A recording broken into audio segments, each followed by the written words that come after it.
पीले दांत वाली बहू। रंजना कभी ब्रश नहीं करती थी।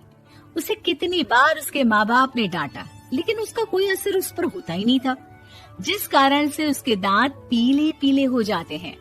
शादी के बाद। अरे बहू, वैसे तो तुझ में कोई कमी नहीं है, पर तेरे दांत इतने पीले कैसे हैं बेटा?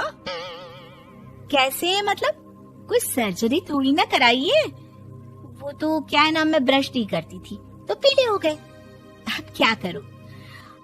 आप कहें तो लाल करवा लूं या फिर काले? यार ये क्या है, क्यों माँ से लड़ रही हो? लड़ रही हूँ? अरे मैं लड़ रही हूँ या ये बोल रही है कि दांत पीले हैं, पीले। अरे तपस्या थोड़ी ना की है इन्हें पीले करने के लिए। बकायदा ब्रश नहीं किया है 20 साल तक, तब जाकर। छी, कैसी बात कर रही हो? ये उस वक्त तो पीले नहीं थे जब हम लोग तुम्हें देखने आए थे। अरे तब साफ करवा लिया होगा डेंटिस्ट के पास जाकर। अब देखो कैसे पीले पीले लग रहे हैं। रंजना सास की तरफ गुस्से से देखती है। फिर शुरू हो गई पीले पीले पीले। अरे पीले तो तब भी थे जब मेरे हाथ का रसगुल्ला उड़ा उड़ा कर खा रही थी और बोल रही थी, लड़की नहीं गुणों का खजाना दे रहे भाई साहब आप। खैर, अब वो लोग करते भी तो क्या करते, पीले दांत वाली बहू पल्ले पड़ी थी तो झेलना तो था ही। एक दिन कीर्तन में रंजना गाना गा रही थी। अरे कमला बहन, माँ का द्वार है, यहाँ तो सब शुद्ध होकर आते हैं, फिर अपनी बहू को ब्रश भी नहीं करवाती तुम। दूर से पीले पीले दांत भक्ति में बाधा उत्पन्न कर रहे हैं। अरे कोई 2 साल की बच्ची थोड़ी ना लेकर आई हूँ मैं बहू बनाकर। अच्छी खासी लड़की है, अरे कैसे करवाऊं ब्रश? ये तो उसे खुद करना चाहिए ना।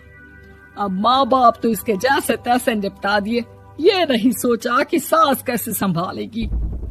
सास बहू को लेकर घर आ जाती है, लेकिन सोच लेती है कि अब इसे लेकर कहीं नहीं जाएगी। अगले रोज बहू कहती है, अरे क्या हो गया, मंदिर नहीं जाना क्या? कीर्तन का वक्त हो रहा है। मेरी मधुर वाणी से कान्हा जी जागते हैं और सोते हैं। आप तो जानती है ना उनकी भक्ति में कितना मन लगता है मेरा। वो क्या है ना, तबीयत ठीक नहीं लग रही है मेरी, आराम करूंगी मैं। तबीयत ठीक नहीं लग रही?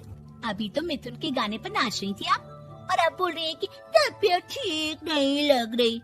अरे भक्ति में मन लगा लो सासू माँ, ऊपर जाना है, क्या मुंह दिखाओगी आप? हाँ? सास को बहू की बात पर गुस्सा आ जाता है। मैं क्या मुंह दिखाऊंगी, इसकी चिंता तो ना कर, समझी? अपने मुंह की चिंता कर, जो ये पीले पीले दांत लेकर हर जगह पहुंच जाती है। पता है लोग कितना मजाक बनाते हैं। ना जी ना, मैं नहीं जाना कहीं तेरे साथ। तो ये बात है, कोई ना, मत जाओ, मैं अपने कमरे में ही बैठकर भक्ति कर लूंगी। ऊपर वाला दांत थोड़ी ना देखता है, मन देखता है, भावना देखता है। और अरे बस बस, तू सब कुछ दिखा, बस ये सफेद चमकदार दांत ना दिखाना किसी को, है? जा यहाँ से। बहू को सास की बात का कोई फर्क नहीं पड़ता, वो तो जैसी थी वैसी ही रह जाती है। सुबह नहाकर किचन में खाना बनाना, फिर खाना खाना, कीर्तन भजन करना और सो जाना। एक दिन, माँ जी मैं सहेली के घर जा रही हूँ, शाम को लेट आऊंगी। हाँ हाँ तो जाना, मैंने कौन सा तेरी आरती करनी है घर पर बैठकर। रंजना सहेली के घर जाती है, जहाँ वो पार्टी में जाने की तैयारी कर रही होती है। अरे शिखा, कहाँ जाने की तैयारी कर रही है? मैं गलत वक्त पर आ गई क्या? अरे नहीं यार, उल्टा सही वक्त पर आई है। मैंने ये साड़ी और ज्वेलरी निकाली है यार, शाम को इनके ऑफिस की एक पार्टी में जाना है। बताना कैसा लग रहा है ये सब? नहीं यार, इस ड्रेस के साथ तो वो वाली ज्वेलरी अच्छी लगेगी। हाँ हाँ सही बोल रही है, मैंने ध्यान ही नहीं दिया। वैसे तो हमेशा से मस्त फैशन सेंस रखती है। तो बड़ा जाती होगी ना पति के साथ पार्टी में। रंजना कुछ नहीं बोलती, बस सोचती है कि यार काश ये बात सही हो जाती, पर मैं क्यों नहीं जाती पार्टी में? क्या इन लोगों की कोई पार्टी होती नहीं होगी? रंजना घर आती है और रात में पति से सवाल करती है, एक बात बताइए, आप मुझे किसी पार्टी में क्यों नहीं ले जाते? क्या आपकी यहाँ ऑफिस में पार्टी नहीं होती? पति बेचारा क्या कहता कि दांत पीले हैं तुम्हारे इसलिए। अरे कोई पार्टी होती नहीं हम लोगों के ऑफिस में, तो कहाँ से लेकर जाऊं? और मार्केट, मॉल, कहीं वीकेंड घूमना, कहीं तो। अरे यार सारे हफ्ते में एक छुट्टी मिलती है, तो सोचता हूँ कि आराम ही कर लूं। क्यों? रंजना मन मार के रह जाती है। पहले कभी सास के साथ मंदिर जाया करती थी, लेकिन वो भी सास ने ले जाना बंद कर दिया। घर बैठी बैठी रंजना बोर हो जाती है।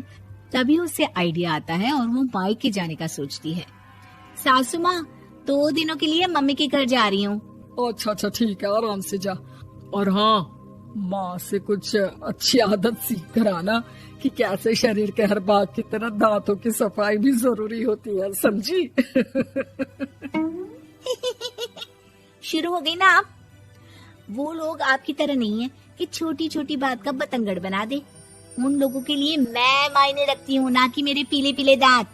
रंजना माँ को बिना बताए उन लोगों को सरप्राइज देती है, लेकिन जैसे ही वो दरवाजे पर पहुँचती है, अंदर देखती है कि घर वाले कहीं जा रहे होते हैं। अब माँ, काश रंजना दीदी के दांतों वाली प्रॉब्लम नहीं होती, तो वो भी हम लोगों के साथ चलती ना बुआ जी की बेटी की शादी में।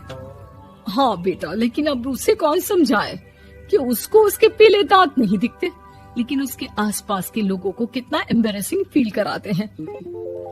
मुझे तो कितनी बार उसके स्कूल की टीचर ने शिकायत की कि उसके साथ कोई लड़की बैठना भी नहीं चाहती, और ना ही कॉलेज में कोई उससे बात करना चाहता था। लेकिन पता नहीं क्यों उसे ये बात समझ में ही नहीं आती। कोई कमी नहीं है उस लड़की में, बस यही कि दांत पीले हैं।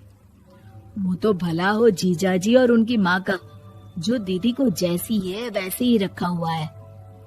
रंजना को अपने घर वालों की बात सुनकर बहुत दुख होता है। वो सोचती है कि वो क्या करे, लेकिन फिर वो सीधा डेंटिस्ट के पास जाती है, अपने दांत चमकाती है और कसम खाती है कि वो रोज ब्रश करेगी। अरे क्या हो गया? तुम तो 2 दिनों के लिए गई थी ना, पर कोई ना, अच्छा है, चलो आ गई तो। रंजना सास के सामने आकर खड़ी हो जाती है और पूरी स्माइल करती है, उसके चमकदार दांतों को दिखाती हुई। हैं? चले मंदिर। माँ, मुझे माफ कर दीजिए, मैंने आप लोगों को बहुत एम्बैरेसिंग फील करवाया। मैं आज से रोज ब्रश करूंगी।